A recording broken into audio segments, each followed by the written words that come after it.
Hello friends, welcome back to our channel Love for Animals. And do you have an aloe vera plant which has grown a huge size and overgrowing your pot? I know you have seen aloe vera pups, but you are very much confused that this big size aloe vera pup, how will you save it?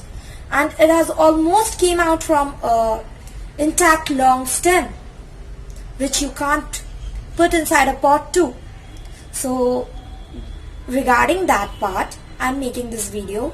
I have seen a lot of videos in YouTube and on articles. I've read them, but I hardly found any topic related to this kind of problems of aloe vera.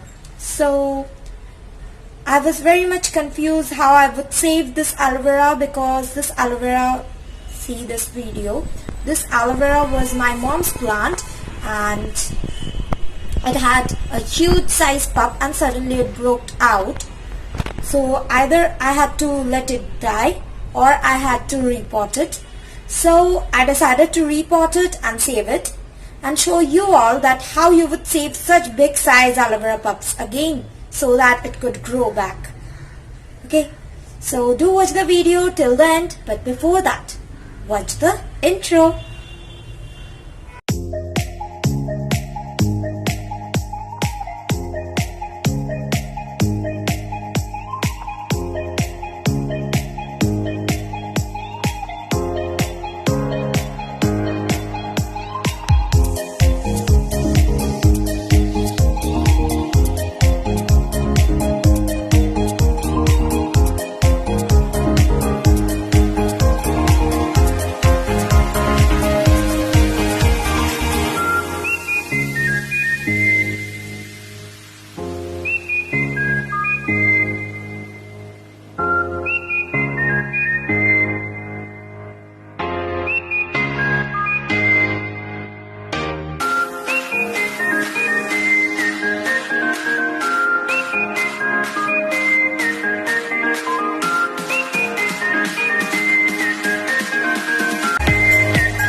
See, this is the mother plant from which I had removed the pup. Actually, I have not removed, it just falled off.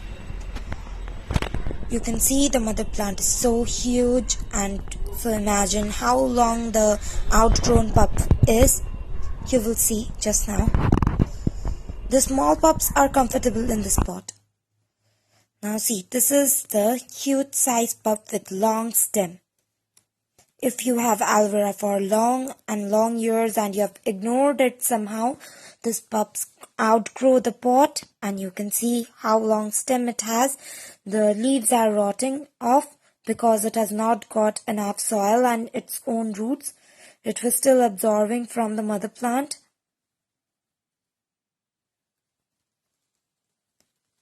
Now in first step, we will just cut this long stem off.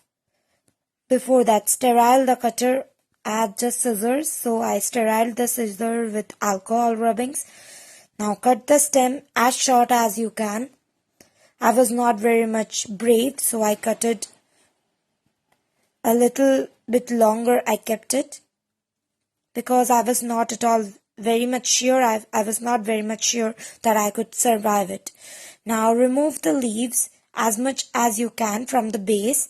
I mean the mature leaves, so that the consumption and the nutrients needed for the aloe vera will be reduced, and it will induce new roots because only new leaves will be there, so less consumption and less likely for it to die.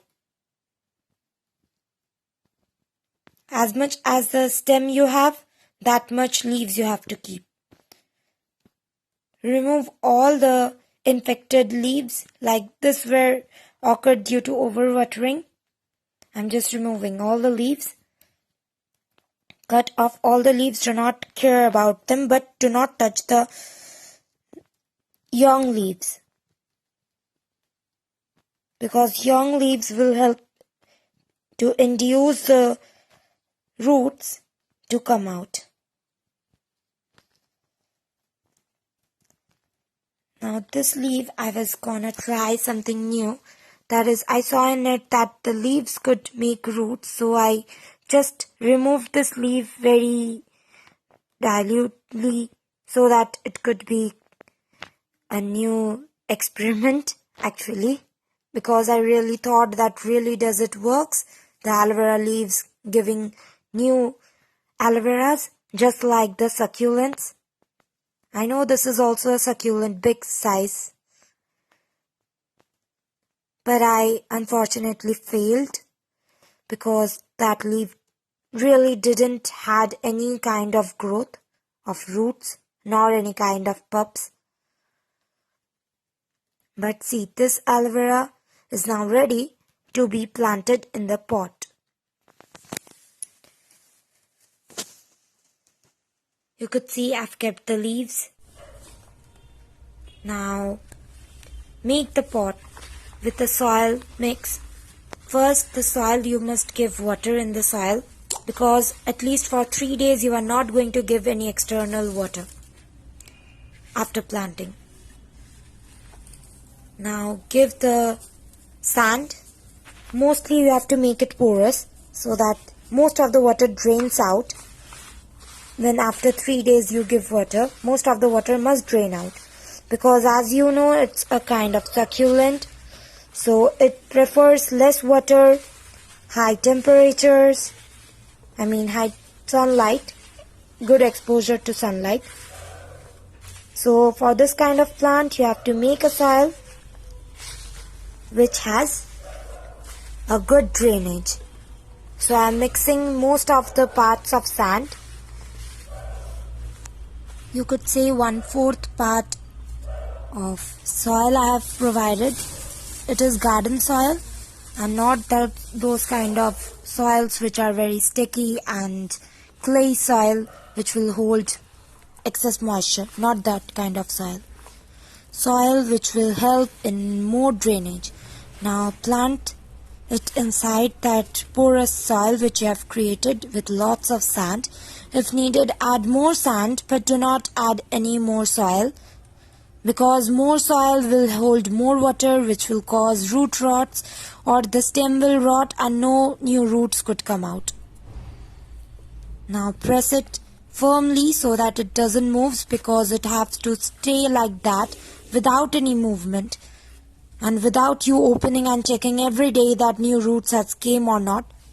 Without that, in a place where there will be very light sunlight. For 3 days you have to keep it in shade, and then after that you have to give it little by little more exposure to sun. After 4 to 5 days add water, just like you apply in succulent plants, small succulent plants you have. Just like that, very little water.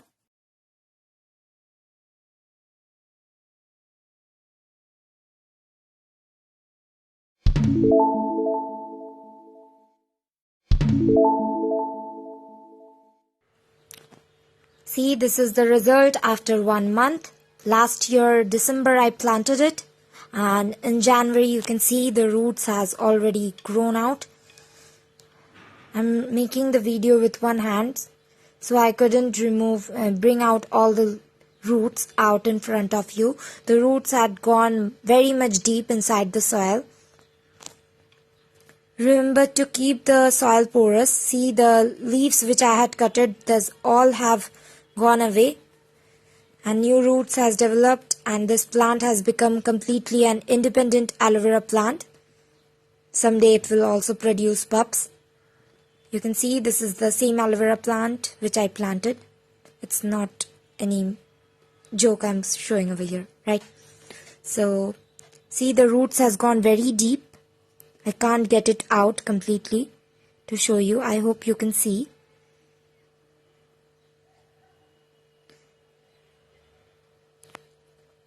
And that's the result after 1 month.